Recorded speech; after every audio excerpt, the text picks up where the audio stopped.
guys, welcome back to the channel, and today I've got the 16-inch MacBook Pro from Apple. It's the latest model, and I just picked it up, and I'm really excited to unbox it with you guys. And before we get started, make sure to hit that like and subscribe button, and leave a comment down below, and I'll try to get back to you as soon as possible.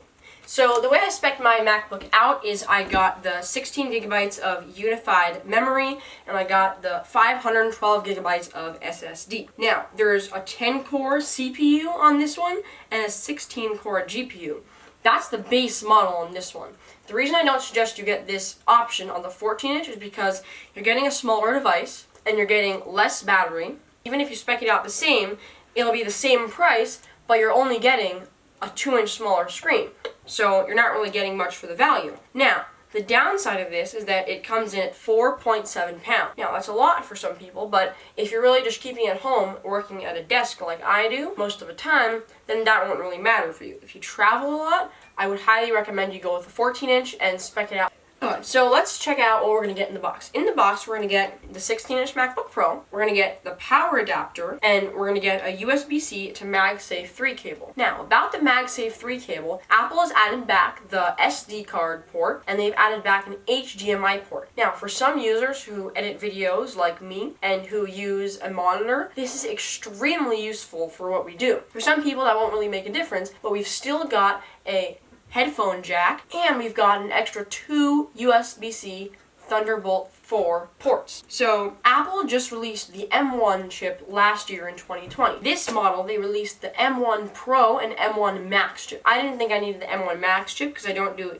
hardcore video editing, so I decided to go with the M1 Pro chip. If you do hardcore video editing, I suggest you go with the M1 Max MacBook and just fully spec it out, like completely max everything out on the computer and get that model. Now, from before 2020, they had the Intel MacBooks. Intel MacBooks is a system by Windows. Windows made the Intel chip. Now, Apple, I don't think they were very happy about having Windows make their chips for them. Meaning if Windows doesn't like them anymore, they don't make chips for them anymore, and they don't make computers anymore. But Apple decided to make their own chip in 2020, and they made it the M1 chip. Now, the M1 chip is so great because it brings back extremely good battery life. Why is this helpful? Because some people who travel a lot, they're going to need the extra battery life and get as much battery life as possible without having the charger connected. So the last thing I'm going to talk about before we go ahead and open the box is that they changed the display. On the display, you know, on the iPhone, there's a little notch on the top. Now, they've added that to the MacBooks. The downside of this is that they extended the screen a bit, so it's better in some ways, but the way it's not so good is because on the iPhone, they add in the Face ID over there. But now, we don't have Face ID, we just get a 1080p camera and microphone. Let's go ahead and peel off the plastic wrap.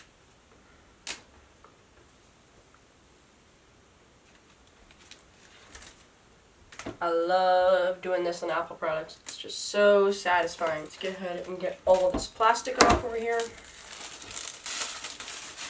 The most satisfying part about unboxing Apple products is when you pull off the lid, shake it out of it. Wow, and there we go. So here you've got the little tab to pull out the MacBook with, and I happen to go with the space gray model. I think the silver is a bit too clean for me, and it gets a bit dirty easier. But the downside about the space gray is that sometimes when you're typing a lot, then where your palms are sitting on the device, it will make it so it leaves a mark there. Over time, after about 2 or 3 years, you'll see some damage over there, and the paint will start to wear away, and people have had a lot of problems with this. You'll see the circle around the Apple logo. I really like that. Okay, so let's put away the MacBook for a second, and let's go ahead and check out what else we get in the box. So over here we have the MagSafe 3 to USB-C cable. You have the design by Apple in California. So another reason that the 16-inch is a bit better than the 14-inch is the 16-inch will come with a standard 67-watt power adapter. Now you can upgrade that to a 96-watt power adapter, which will cost you $150 on Amazon if you buy it with the 67-watt and then you upgrade to the 96-watt. But if you upgrade it before you buy the MacBook, you'll get a $20 upgrade. Now the 16-inch comes with a 140-watt power adapter. This is insane because most outlets are only 120 watts. So for it to take that and turn it to 140 watts, your computer will charge at lightning speeds. So let's go ahead and open power adapter. And that is everything we get in the box. And open up the MacBook, the part you've all been waiting for. So we're going to go ahead and pull off the plastic wrap right here. Go ahead and lift this up. Put the computer down over here. Now let's go ahead and get the power cord unboxed so we can go ahead and charge the thing up and set it up. I love how Apple packaged their cable. It's so nice. And with the little tabby flaps they use for the power cable where it actually adapts into the adapter. It's such a genius design that they use. And I really like it. Keep up the good work, Apple. So one thing new that we have on here that we didn't have on older models of MacBooks is we have this braided cable. I think this braided cable is way better because it'll last longer. It's more durable. So let's go ahead and plug that into the power adapter. Okay, so we're gonna go ahead and open up the computer. First time opening it up. Oh, wow. I wish you guys could hear that as well as I did. Whenever it boots up, I love the sound that Macs make when they boot up. It's so like clean and fine and like crisp. And especially now that these speakers are upgraded on here, the bass audio. Okay, so we've got hello over here. Let's go ahead and get started. So I'm gonna go ahead and set this up and we'll get back to you when we get everything set up. Okay guys, we're back to checking in. I'm just transferring all my data from my old MacBook to my new MacBook and we'll get back to you when everything is set up and ready to go. Alright guys, now we've got the computer all set up. I'm going to show you what my home screen looks like. 3, 2, 1. I think it looks really cool, the red and the football and everything. Let me know what you guys think of it in the comments down below, and we'll see you in the next one. Bye!